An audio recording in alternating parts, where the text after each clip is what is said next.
Friends, आप सबका स्वागत है आपके अपने यूट्यूब चैनल फार्मा एमसीक्यू में। तो देखिए, हमारे जो 5000 एमसीक्यूज़ की सीरीज़ है जिसमें हमने देखिए 4650 एमसीक्यूज़ कंप्लीट कर लिए। अभी जो हमारा लास्ट इसमें बाकी ऑलमोस्ट सिलेबस हमने कंप्लीट कर लिया, थोड़ा बहुत इसमें रहता है उसको कवर कर लेते हैं। ओके, तो देखिए इसमें अभी हमने जो health education and community pharmacy start करा हुआ है उसके क्वेश्चंस हम लोग डिस्कस कर रहे हैं ना। तो मैंने और भी क्वेश्चंस इसके डिस्कस करे। देखिए ये सीरीज़ जो है आपके सभी गवर्नमेंट फार्मासिस्ट एग्जाम्स के लिए इंपॉर्टेंट है। उड़ीसा के फार्मासिस्ट एग्जाम के लिए हमने इसको स्टार्ट करा। उड़ीसा में जो फार्मासिस्ट और मल्टीपर्पज़ हेल्थ वर्कर की जो वैकेंसी है ना, जिसका एग्ज़ाम आपको अगस्त में होने वाला है, तो उसके लिए हमने इसको स्टार्ट करा। और ये सीरीज़ देखिए इसमें डिप्लोमा का सिलेबस, जो स्टैंडर्ड सिलेबस डिप्लोमा का फॉलो करके मैंने क्वेश्चन जो है आपको प्रोवाइड कराए हैं। तो देखिए आपके जितने भी अपकमिंग गवर्नमेंट फार्मासिस्ट के एग्जाम्स है, स्टेट है, सेंट्रल लेवल का आपका जो भी एग्जाम है, उन सभी के लिए आप इस सीरीज़ को फॉलो कर सकते हैं। बहुत बहुत बहुत ज़्यादा इंपॉर्टेंट रहने वाले क्वेश्चंस आप लोगों के लिए। देखिए आपको डायरेक्ट क्वेश्चंस यहाँ से देखने को मिलेंगे, तो जितना हो सके इस सीरीज़ को जब आप रिवीजन करते हैं तो ये सीरीज़ देखना ना भूलें, है ना। तो इस सीरीज़ से आप रिवाइज करेगा, किताबों से पढ़ो, बाकी रिवीजन करो मेरे साथ यहाँ पर आके एमसीक्यूज़ के थ्रू, ठीक है। तो देखिए स्टार्ट करें। स्टार्ट करने से पहले अगर आप लोग चैनल पे नए हैं, आपने चैनल सब्सक्राइब नहीं किया है, चैनल को प्लीज़ सब्सक्राइब कीजिएगा। वीडियो को लाइक करना, शेयर करना, कमेंट करना, बेल आइकन को प्रेस करना, ताकि जो नए वीडियोज़ होते हैं उनके नोटिफिकेशन आप लोगों को मिल सके। क्वेश्चन क्या है, 1 gram of carbohydrate provide energy. तो 1 ग्राम कार्बोहाइड्रेट कितनी एनर्जी प्रोवाइड करता है? 4.75 किलो कैलोरी, 4.1, 9.3 या 3.75 किलो कैलोरी। 1 ग्राम कार्बोहाइड्रेट जो है हमारा 3.75 किलो कैलोरी एनर्जी प्रोवाइड करता है, 1 ग्राम कार्बोहाइड्रेट। और जो फैट कितना देगा और प्रोटीन कितना देगा? तो प्रोटीन जो है 9 किलोग्राम कैलोरी देता है। 1 ग्राम प्रोटीन से 9 किलो कैलोरी एनर्जी मिलती है, फैट से, सॉरी, है ना। और 1 ग्राम प्रोटीन से 4 किलो कैलोरी। तो प्रोटीन कार्बोहाइड्रेट से तो ऑलमोस्ट सेम सेम सा होता है। फैट से 1 ग्राम फैट से 9 किलो कैलोरी एनर्जी मिलती है ना। कह रहे fat constitute about 10 to 15% of total weight of the adult. Adult के टोटल वेट का 10 से 15% हमारा फैट होता है। और प्रोटीन कह रहे हैं 20% होता है। बॉडी वेट का 20% जो है वो हमारा प्रोटीन होता है। इसके ऊपर भी एक एग्जाम में क्वेश्चन बना था, प्रोटीन का आई थिंक पूछा हुआ था, है ना। नेक्स्ट है all are non essential amino acid. तो अमीनो एसिड्स के बारे में अब मैं आपको बताती हूँ भाई। इस एक याद कर लो, इसेंशियल नॉन इसेंशियल, बाकी दूसरा एलिमिनेशन मेथड से निकाल लोगे। तो आपने इसेंशियल याद किया, प्राइवेट, टीम, होल से, है ना। इसेंशियल वाले हैं ये। Always argue, never tyres. Always argue से आर्जिनिन आएगा, नेवर टायर से टायरोसिन नहीं आएगा। फिर ऑल आर नॉन इसेंशियल, सारे के सारे नॉन इसेंशियल हैं एक्सेप्ट। तो वेलाइन, देखिए वेलाइन, ये वी से वेलाइन होता है, वेलाइन इसेंशियल है। बाकी tyrosine, serine, glycine non essential है। तो all are non essential except valine. Valine को छोड़ के सारे के सारे क्या है, नॉन इसेंशियल होते हैं, है ना। Which amino acid contain sulphur. Sulphur containing amino acid में हमारा मिथियोनिन आता है, दूसरा सिस्टीन आता है। ऑप्शन में कौन सा दे रखा है? मिथियोनिन दे रखा है। ऑप्शन क्या हो जाएगा? A. All are essential amino acid except, सारे के सारे इसेंशियल है एक्सेप्ट, है ना। तो मैंने आपको बताया private, team, whole. Always argue, never tires, मतलब टायरोसिन नहीं आता। तो देखिए टायरोसिन इसेंशियल में नहीं आता, तो दो ऑप्शन तो डी ही हो गया। टायरोसिन को छोड़ के बाकी ल्यूसिन, लाइसिन, फिनाइल, एलिनिन क्या है? इसेंशियल अमीनो एसिड्स हैं। नेक्स्ट है which amino acid has hydroxyl group in its side chain. Hydroxyl group, OH group containing amino acids में सीरीन आता है और दूसरा थ्रियोनिन आता है। कौन सा आ जाएगा इसमें? ऑप्शन बी में सीरीन दिया है, बाकी थ्रियोनिन भी होता है। सीरीन और threonine OH group containing amino acids में आते हैं। क्लियर? नेक्स्ट है, तो ये लिखा हुआ है भाई, 2 amino acid serine and threonine, इनमें aliphatic hydroxyl group, that is oxygen atom bonded to a hydrogen atom represented as OH। मतलब which one of these is unsaturated fatty acid. Unsaturation का मतलब है डबल बॉन्ड, है ना, मतलब कि double bond present है। पामिटिक एसिड स्टीयरिक, ओलिक या लॉरिक। ओलिक एसिड अनसैचुरेटेड में आ जाएगा, बाकी तीनों सैचुरेटेड। क्या एग्जांपल्स दिए हुए? Answer is option C oleic acid. Sulphur containing essential amino acid, भाई सल्फर कंटेनिंग में तो मिथ्योनिन सिस्टीन आता है, ऑप्शन में क्या दिया, मिथ्योनिन दिया है, तो ये आपका इसेंशियल में भी है, ऑप्शन डी हो गया, sulphur containing essential amino acid is methionine.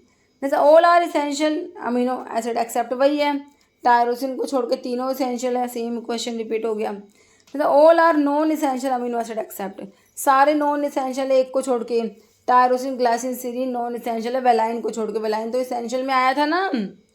Next है all of the following are saturated fatty acid, सारे सैचुरेटेड है एक को छोड़ के एक्सेप्ट लोरिक, पामेटिक, स्टीयरिक होते हैं एक्सेप्ट ओलिक, ओलिक अनसैचुरेटेड में आता है। नेक्स्ट है अनसैचुरेटेड फैटी एसिड कौन सा, जिनमें डबल बॉन्ड प्रेजेंट है, ओलिक होता है, लिनोलिक होता है, लिनोलिनिक होता है, एराकिडोनिक होता है, OLLA ओला है ना। तो इसमें कहाँ है, स्टीयरिक, लोरिक, पामेटिक, लिनोलिक हो गया ना अनसैचुरेटेड में, ऑप्शन डी। जैसे among this unsaturated fatty acid, वही ओलिक दे रखा है ऑप्शन ए में ही, लिनोलिक होता है, क्या होता है, लिनोलिक होता है, लिनोलिनिक होता है, एराकिडोनिक एसिड होता है। इसमें एक डबल बॉन्ड, इसमें दो डबल बॉन्ड, इसमें तीन डबल बॉन्ड, इसमें चार डबल बॉन्ड, ठीक है, ऑप्शन ए क्लियर है। नेक्स्ट तो अनसैचुरेटेड कह रहे हैं कि fatty acid is fatty acid in which there is one or more double bond होते हैं फैटी एसिड चेन में, एक या एक से ज़्यादा डबल बॉन्ड प्रेजेंट है। Next deficiency of essential fatty acid in human, essential fatty acid की डेफिशिएंसी से ह्यूमंस में क्या होता है, eczema, degenerative changes in arterial wall, fatty liver या ऑल। तो इसेंशियल फैटी एसिड के डेफिशिएंसी से सारी ही कंडीशंस हो जाएंगी, आंसर क्या होगा, ऑप्शन डी ऑल। नेक्स्ट है which radio isotope is use to diagnose pernicious anaemia की डायग्नोसिस के लिए कौन सा रेडियो आइसोटोप यूज़ किया जाएगा, कोबाल्ट, गोल्ड, आयोडीन या कार्बन। परनीशियस एनीमिया के लिए कोबाल्ट यूज़ किया जाएगा, ऑप्शन ए। नेक्स्ट है injectable contraceptive, progesterone, depomedroxy progesterone acetate, ethisterone none. This is depomedroxy progesterone acetate which is injectable contraceptive. जैसे family planning is to avoid unwanted pregnancies, bring about wanted birth, regulate interval between two birth या all. देखिए family planning में यही होता है कि avoid unwanted pregnancies को avoid किया जाए, bring about wanted birth and regulate करे interval between two birth, option D हो जाएगा above all. Next in vasectomy cut out part, vasectomy में किस पार्ट को कट किया जाता है, टेस्टिस, सेमिनल वेसिकल, प्रोस्टेट या vas deferens. In vasectomy cut out part is vas deferens. देखिए वैसेक्टोमी में कह रहे दोनों वास डिफरेंस को टाई करके कट कर दिया, it is use for male sterilisation. Tubectomy होता है जो फीमेल स्टेरिलाइजेशन में आता है, इसमें फैलोपियन ट्यूब्स को टाइड और कट किया जाता है, ठीक है। Next which of the following is hormonal method, hormonal method में कौन सा मेथड, कंट्रासेप्शन के मेथड दे रखे हैं, सपोजिटरीज है, क्रीम्स है, फोम्स है, माला डी पिल्स। तो आपके जो ये माला डी पिल्स होती हैं ये हार्मोनल मेथड में आ जाएंगी। नेक्स्ट है which of the following is intra uterine devices, copper T, condom, diaphragm, vaginal sponge. IU intra uterine device, IUD copper T होता है। नेक्स्ट है IUCD का फुल फॉर्म है इंट्रा यूटेरिन कंट्रासेप्टिव डिवाइस। कह रहे प्रिवेंट करेंगे ovulation, prevent entry of sperm in the foetus uterus, prevent menstrual cycle या prevent implantation of fertilised ovum into uterus. तो क्या करेंगे, ऑप्शन क्या हो जाएगा डी, प्रिवेंट करेंगे implantation of fertilised ovum into uterus. Next है पॉपुलर IUCD कौन सा है, कॉन्डोम, कॉपर टी, क्रीम या foam tablets. This is copper T, option B. Next question what shaped birth control device is most commonly use for intra uterine device. तो वही T shape के होते हैं ना, ऑप्शन डी हो जाएगा, जैसे कॉपर टी। नेक्स्ट कंबाइंड पिल, देखिए कंबाइंड पिल जो होती है ना इसमें एस्ट्रोजन प्रोजेस्टेरोन दोनों होते हैं, और जो ओनली प्रोजेस्टेरोल कंटेनिंग पिल्स होती हैं वो मिनी पिल्स होती हैं, ठीक है। तो कंबाइंड पिल में एस्ट्रोजन और प्रोजेस्टेरोन दोनों होते हैं, ठीक है। जैसे विच of the following is constituent of contraceptive pills, तो प्रोलैक्टिन नहीं होता, FSH नहीं होता, एस्ट्रोजन होता है, बाकी LH भी नहीं होता, एस्ट्रोजन ऑप्शन सी। नेक्स्ट है Mala N contain non ethisterone acetate 1 mg, ethinyl estradiol 0.03 mg, both या नन। माला एन में दोनों प्रेजेंट है, बोथ ऑप्शन सी। तो माला डी के बारे में भी लिखा हुआ है, इसमें डी नोर्जेस्टिरोल एंड इथिनाइल एस्ट्राडायोल होता है 0.03 mg। मिनी पिल में मैंने आपको बताया था progesterone only pills, low dose progesterone होता है मिनी पिल्स में, है ना।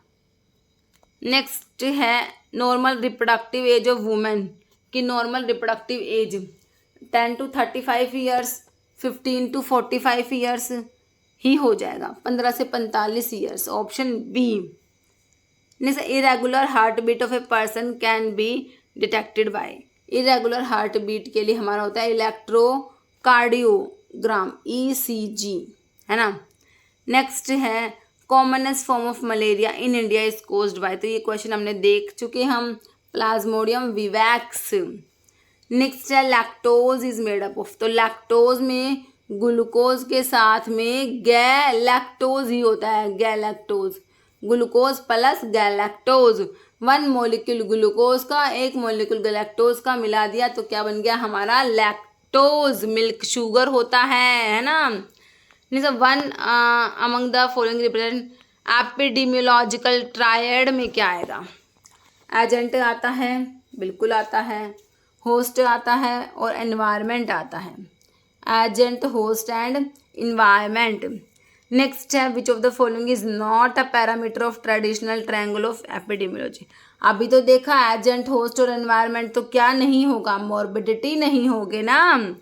नेक्स्ट है epidemiology deals with the study of, epidemiology किसकी स्टडी है, all health related events and states in population, epidemic disease, communicable and non communicable disease.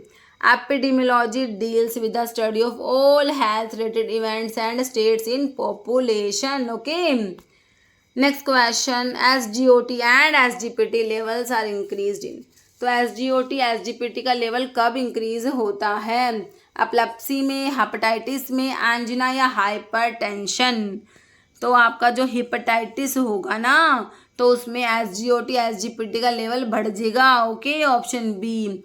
इनका full form याद कर लेना, SGOT SGPT का क्या है, SGOT serum glutamic oxaloacetic transaminase, SGOT कह रहे हैं, इसको AST भी कहते हैं, अमीनो ट्रांसफरेज एस्पार्टेट। SGPT है serum glutamic pyruvic transaminase, इसको ALT कहते हैं, एलेनिन अमीनो ट्रांसफरेज। कह रहे these enzymes are normally present within liver की सेल्स में प्रेजेंट होते हैं and to a lesser extent in the muscle cells में होते हैं। कह रहे if the liver is injured और डैमेज, अगर लीवर इंजर्ड हो जाएगा, डैमेज हो जाएगा, liver cells spill this enzymes into blood, है ना, तो एंजाइम्स ब्लड में आ जाएंगे which cause the SGOT SGPT enzyme blood level to rise. Next है transaminase levels are increased in, transaminase का लेवल इंक्रीज होता है कब, एपिलेप्सी में, हेपेटाइटिस में, एंजिना या हाइपरटेंशन, है ना। तो आपका यही वही है, हेपेटाइटिस के केस में ही हमारा जो ट्रांस अमीनेज का लेवल राइज हो जाएगा। नेक्स्ट है लो बर्थ वेट कितना होता है, 3.6 kg, 3.5 kg, 3 kg, 2.4, तो low birth weight is 2.4 kg। Next है virus that live as parasite on bacteria, virus that live as parasite on bacteria, these are bacteriophages, bacteriophages are the virus that live as parasite on bacteria, क्या होते हैं, bacteriophages होते हैं। Bacteriophages क्या है, these are virus that live as parasite on bacteria. जैसे chlorination is one of the water purification method in which chlorine react करेगा water के साथ में to form the following product, one of the product is mainly responsible for disinfection of water. तो देखिए hydrochloric acid, hypochlorous acid, hydrogen ion या hypochlorite ion, तो जो responsible है डिसइंफेक्शन ऑफ वाटर के लिए this is hypochlorous acid, option B. Next है orthotoluidine test is performed for assessing the effectiveness of chlorination, organic purification, sewage treatment या water purification. तो ये हो जाएगा आपका क्लोरिनेशन जो होता है उसकी इफेक्टिवनेस को असेस किया जाता है ऑर्थोटोलेडन टेस्ट के थ्रू। क्लोरिनेशन की इफेक्टिवनेस को असेस करते हैं, है ना। Option A chlorination. कह रहे इसमें क्या होता है, test for assessing the effectiveness of chlorination. 10 ml chlorinated water जो होता है उसमें 10 ड्रॉप और टोलरिन सोल्यूशन के ऐड करेंगे टेस्ट ट्यूब में, ठीक है। Development of immediate yellow colour अगर आ गया तो वो क्या इंडिकेट करेगा कि भाई सफिशिएंट क्लोरिनेशन है। रेड कलर अगर कुछ टाइम के बाद रेड हो गया कलर तो इसका मतलब है कि क्लोरिनेशन एक्सेस हो गई ड्यू टू क्लोरामिन, ठीक है। नेक्स्ट है disinfecting action of chlorine is due to. Chlorine का डिसइंफेक्टिंग एक्शन क्यों होता है। Chloride ion, chloride atom, chloride ion, hypochlorous acid, hypochloride ion. ये होता है hypochlorous acid, option C. Next है chloroxylenol is Dettol, Eusol, Lysol, phenol. Chloroxylenol is Dettol, है ना, ऑप्शन ए। नेक्स्ट क्वेश्चन है chlorhexidine is disinfectant, bacteriostatic, antiseptic, none. Chlorhexidine is antiseptic, option C. Next है cancer में क्या होता है, uncontrolled cell death नहीं होता, ग्रोथ होता है। क्या होता है, अनकंट्रोल्ड सेल का ग्रोथ अनकंट्रोल हो जाता है। कैंसर आर कोज्ड बाय, देखिए कैंसर को कोज करेंगे भाई डाइटरी फैक्टर्स, टोबैको कंजप्शन से और केमिकल से भी होता है कैंसर, है ना, तो ऑप्शन डी लगा दोगे, ऑल। नेक्स्ट है रूमेटिक हार्ट डिजीज अफेक्ट, तो इसमें हार्ट के साथ साथ में कौन अफेक्ट होता है, जॉइंट्स, ऑप्शन डी। नेक्स्ट है abnormal and rapid growth of cell and tissue, तो अभी तो बताया अनकंट्रोल्ड सेल ग्रोथ आपका कैंसर के केस में होता है, किस में होता है, कैंसर में होता है abnormal and rapid growth of cells and tissue. Risk factor of hypertension के रिस्क फैक्टर क्या है, हाई सोल्ट इंटेक बिल्कुल है, ओबेसिटी बिल्कुल है, कंजप्शन ऑफ फैटी डाइट, तीनों ही है, ऑप्शन डी हो जाएगा ऑल, फैटी डाइट है ये, है ना। Imbalance of oxygen supply to heart, अगर हार्ट को ऑक्सीजन की सप्लाई में इम्बैलेंस हो गया तो उससे क्या होगा, CCF, congestive cardiac failure, MI, myocardial infarction, angina pectoris, या तीनों ही कंडीशंस होंगी। तो इसमें आपका एंजिना पेक्टोरिस हो जाएगा, ऑप्शन सी। नेक्स्ट है measurement unit use in microbiology में सेंटीमीटर, माइक्रोन, मिलीमीटर, क्यूरी, तो ये माइक्रोन यूज होता है ना माइक्रोबायोलॉजी में, option B. Next scabies is caused by cyclops, cockroach, ticks या इचमाइट, तो scabies is caused by itch mite, option D. Next zoonotic disease क्या होती हैं, जैसे कि आपका रेबीज हो गया, this is zoonotic disease, anthrax हो गया, है ना। तो कहते हैं क्या होते हैं, बेसिकली एनिमल डिजीज होती है, ये क्या होती है, एनिमल की डिजीज होती है, एक्सीडेंटली ट्रांसमिट हो जाती है मैन में, तो ये देखिए ऑप्शन इसका ए होगा। बेसिकली क्या है, ये एनिमल डिजीज होती है जो ट्रांसमिट हुई एक्सीडेंटली टू द मैन, है ना, तो आपका क्या होगा आंसर, ऑप्शन ए होगा, ठीक है। तो इसमें इतने ही क्वेश्चंस थे, अब एक क्वेश्चन का आंसर हमेशा की तरह आप देने वाले हो। India is said to be free from malaria, small pox, measles, leprosis, का आंसर आप लोगों ने कमेंट बॉक्स में देना है। इस वीडियो में इतना ही।